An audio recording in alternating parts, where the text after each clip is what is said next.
যে বিষয়গুলো খুব স্পষ্ট হয়ে উঠেছে প্রত্যেকটি রাজনৈতিক দলের বক্তব্যে, সেটা হচ্ছে তারা মনে করেন যে জাতীয় ঐক্য রক্ষার আর কোনো বিকল্প নেই এবং সংস্কার প্রক্রিয়া এগিয়ে নিয়ে যাওয়ার ব্যাপারে তারা তাদের দৃঢ় চিত্ততা প্রকাশ করেছেন। তাদের পক্ষ থেকে বলা হয়েছে যে তারা জাতীয় ঐকমত্য কমিশন এবং অন্তর্বর্তী সরকারের এই সংস্কার প্রক্রিয়াকে তারা সহযোগিতা করবেন, সাহায্য করবেন, অংশগ্রহণ করবেন। রাজনৈতিক দলগুলোর পক্ষ থেকে দেয়া এই বক্তব্য সুস্পষ্টভাবে প্রমাণ করে যেটা আজকে অন্তর্বর্তী সরকারের প্রধান উপদেষ্টা এবং জাতীয় ঐকমত্য কমিশনের প্রধান অধ্যাপক ইউনূস বলেছেন, আমাদের আর কোনো বিকল্প নেই।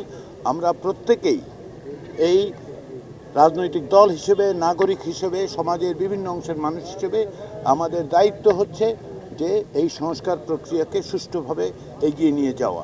তার লক্ষ্য থেকেই আজকের এই সূচনা। আমরা আশা করছি জাতীয় ঐকমত্য কমিশনের কাজ এখন শুরু হবে। আমরা আলাদা আলাদাভাবে রাজনৈতিক দলগুলোর সাথে কথা বলবো, আমরা জোটগতভাবে কথা বলবো এবং এক পর্যায়ে হয়তো আশা করছি আমরা সম্ভাব্য লক্ষ্য হচ্ছে আবার সকলকে একত্রিত করে আবার আমরা ফিরে আসব।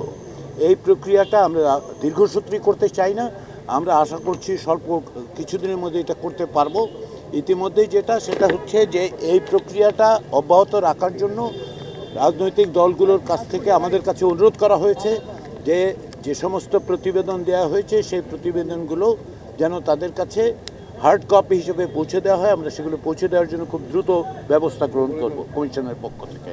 এবং সর্বোপরি সেটা হচ্ছে যে